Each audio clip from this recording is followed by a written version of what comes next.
अक्सर देखा गया है कि महिलाएं अपनी हेल्थ को सबसे लास्ट प्रायोरिटी लिस्ट में, बच्चे, हस्बैंड, खाना, करियर, ग्रोथ, सब चीज़, मगर अपनी हेल्थ को बहुत लास्ट में रखती हैं।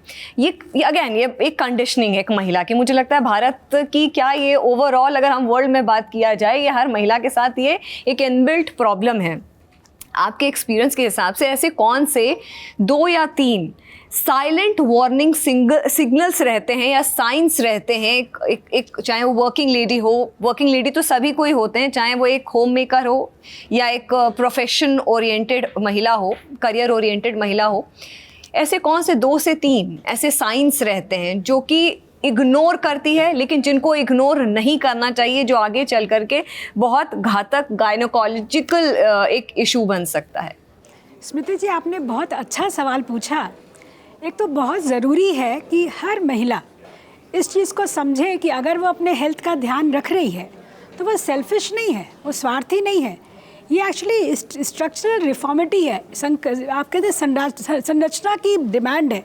अगर वो नहीं ठीक होगी तो जितने एक्सपेक्टेशंस हैं उसके आस पास के, चाहे वर्किंग प्लेस का हो, चाहे घर का हो या कहीं का भी हो, वो सारा कोलैप्स कर जाएगा। तो सभी लेडीज़ के लिए कुछ साइलेंट चीज़ें होती हैं, चाहे वो घरेलू हो चाहे वर्किंग हो, उनको अपने 2-3 चीज़ों पे बहुत ध्यान रखना चाहिए। सबसे पहले मेंस्ट्रुएशन की प्रॉब्लम।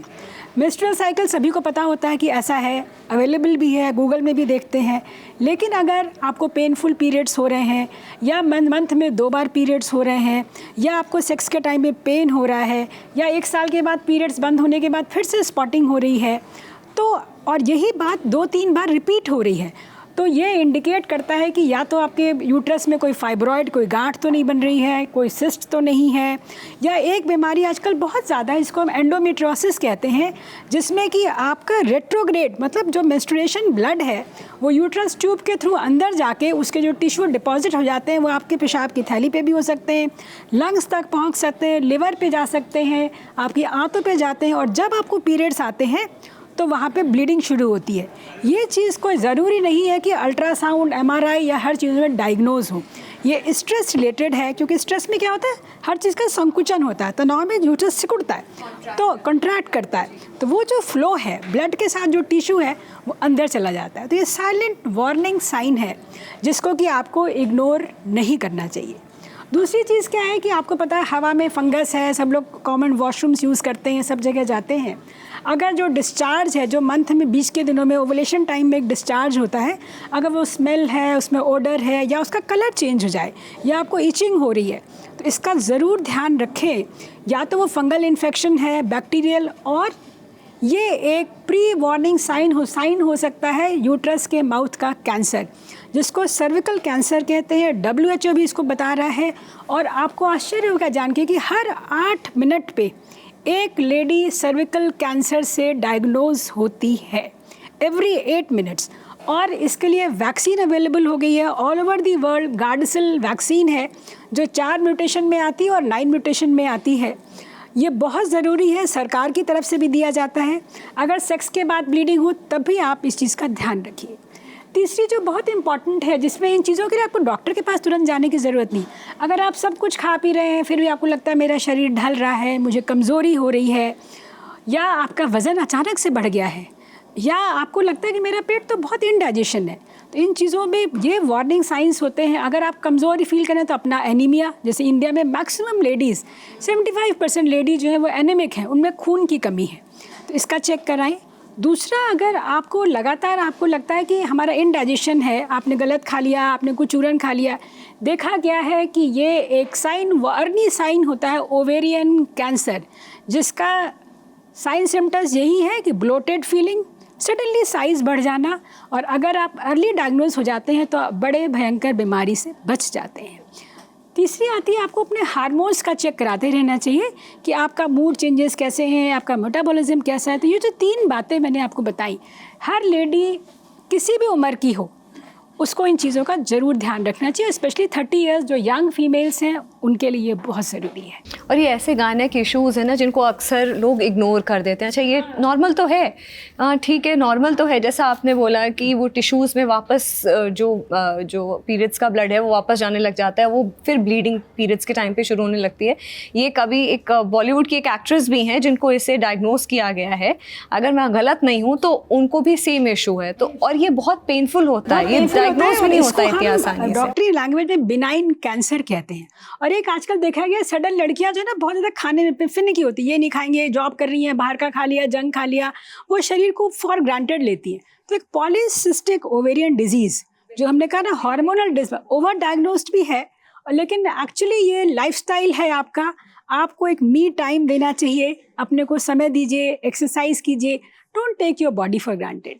लेकिन हर पीसीओ पेशेंट जो है वो बीमारी नहीं, इस is a syndrome of so many symptoms, जिसमें आपका क्या होता है, मेल हार्मोन डोमिनेट कर जाता है। एक चीज़ और है, पहले लोग कहते थे अच्छा आप इंडियन वुमेन है, आप कपड़े ऐसे पहनिए, वेस्टर्न। देखिए जैसी सोच है, जैसी खुराक है, वैसा आपका शरीर भी रिफ्लेक्ट करेगा। अगर आप टॉम बॉय बनेंगे तो जाहिर है आपके बॉडी में भी मेल हार्मोन्स थोड़े से एंड्रोजेंस डोमिनेट करते हैं। तो फेशियल हेयर्स होना, एक्ने होना, मैली बॉडी होना, वो सब चीज़ें भी बहुत इफेक्ट करती हैं। और आजकल ये पीसीओडी इतना एक एपिडेमिक की तरह, एंडेमिक की तरह हो गया है। लोगों को समझना चाहिए कि केवल वज़न घटाने से ही नहीं होगा, आपको कुछ स्ट्रेंथ बिल्डिंग एक्सरसाइज करनी पड़ेगी, अपने को वक्त देना पड़ेगा, हेल्दी फूड खाना पड़ेगा, और जो बीच बीच में क्रेविंग्स होती है उनको अवॉइड। लोग चाहते हैं आज दवाई खाई कल मैं ठीक हो जाऊँ, या पिल्स खा लूँ, या फिर कुछ ऐसी दवाई वजन घटाने के लिए, जैसे मोन्जारो आ गया है, एंटी डायबिटिक ड्रग्स आ गई हैं, ब्यूटिफिकेशन के लिए एंटीऑक्सीडेंट, लिवर ग्लूटाथियोन वगैरह, ये सब चीज़ों को 100% अवॉइड करना चाहिए। तो ये मैं सबको कहना चाहूँगी कि प्लीज़ इन दवाइयों का सेवन ना करें जो हमारे यंगस्टर्स हैं। जब हम वुमनहुड सेलिब्रेट करते हैं एज अ डॉक्टर, आपको क्या लगता है कि देश की महिलाओं को ऐसी कौन सी चीज़ें हैं जिन पर इमीडिएट काम करने की ज़रूरत है? आपने तो वो 3 फैक्टर्स बता दिए कि वो तो एक हेल्थ रिस्क है, लेकिन ऐसे कौन से फैक्टर्स हैं? जैसे अच्छा भोजन हो सकता है, अपनी रेगुलर चेकअप्स हो सकते हैं, और अपने आप को प्रायोरिटी, अपनी एक्सरसाइज, अपना रूटीन, कुछ लिखना, नोट डाउन करना, कैसे डिफाइन करेंगे? हाँ देखिए, लेडी एम्पावर्ड तभी हो सकती है, हमारा देश तभी भी कभी हो सकता है जब हेल्थ ठीक हो। अगर हेल्थ नहीं ठीक है तो कुछ भी नहीं कर सकते, है ना। हेल्थ इज़ वेल्थ, तो सबसे इम्पॉर्टेंट है हेल्थ पे ध्यान देना।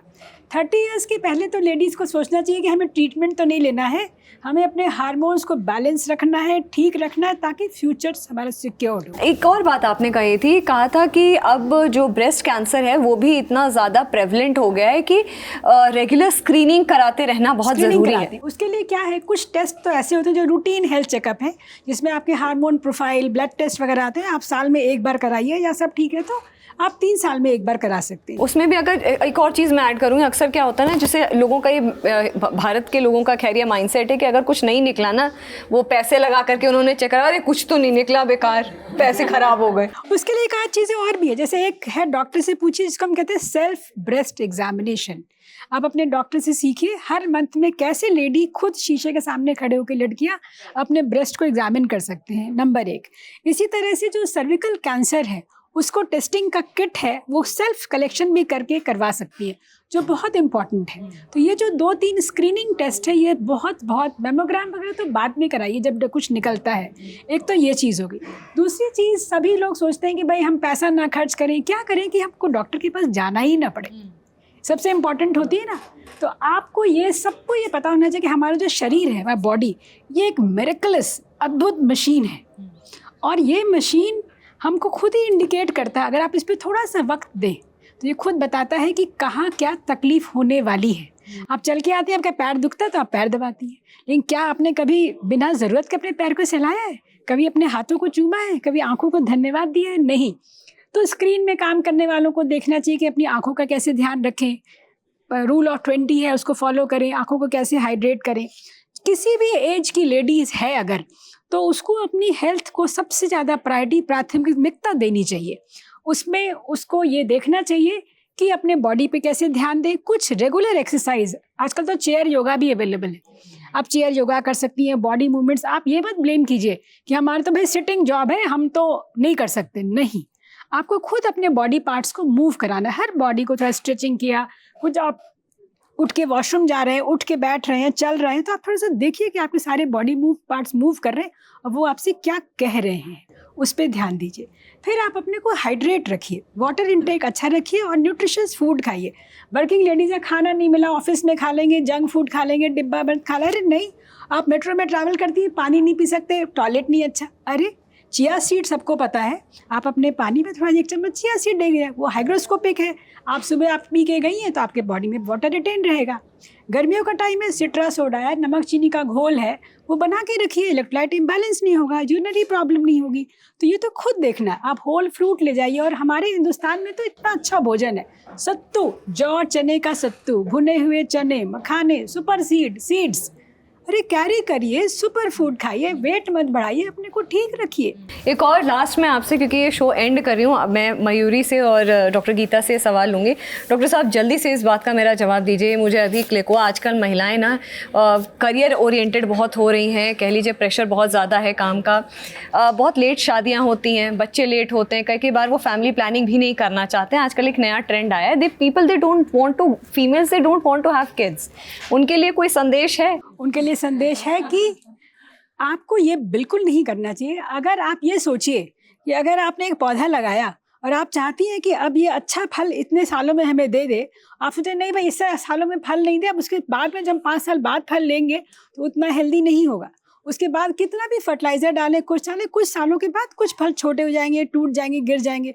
अगर आप करियर ओरिएंटेड है तो पहले तो अपने हेल्थ को देखिए, फिर अपनी लाइफ का फोकस देखिए, आप इस लाइफ में चाहती क्या है। Look forward after when you are 40 years, तो क्या आप चाहते हैं आपके ग्रैंड बच्चे हों, आपके बच्चे हों, आपका साथ कैसे रहेगा, आप अकेले रहेंगे, कैसा लाइफस्टाइल चाहती है। अगर आप चाहती हैं कि उस समय हो तो आपको आजकल सोशल एक फ्रीजिंग अवेलेबल है, जिसमें कि आप अपने एम्ब्रियोज एक फ्रीज करा के रख सकते हैं। सिंगल पेरेंटिंग अवेलेबल है ना। तो इन चीज़ों को थोड़ा सा बैलेंस सोचना चाहिए कि हमको क्या चाहिए। सरोगेसी भी तो कोई लेडी ही करेगी ना आपके लिए, कोई और तो करेगा नहीं। अंडे भी आप किसी यंग के ही तो लेंगे, तो वो भी तो महिला ही है, तो अपना क्यों नहीं, हम अपना क्यों नहीं, दूसरे का क्यों ले, अपना ही करके रखें ना। और कोई भी करियर इतना इम्पॉर्टेंट नहीं होता है कि आप अपनी लाइफ को एस्टेक कर दें। मैं अभी इनसे किसी से बात कर रही थी कि देखो नेचर में भी अगर जितना ऊंचा पहाड़ है उसके साइड में उतनी गहरी खाई है। लोग पहाड़ देख लेते हैं, तो अगर आप उतना ऊंचा चढ़ना चाहते हो तो आप उस नीचे के लिए लाइफ के कुछ एस्पेक्ट्स को छोड़ने के लिए तैयार रहिए। लेकिन अगर आप सब कुछ चाहते हैं तो थोड़ा बैलेंस बना के रहिए।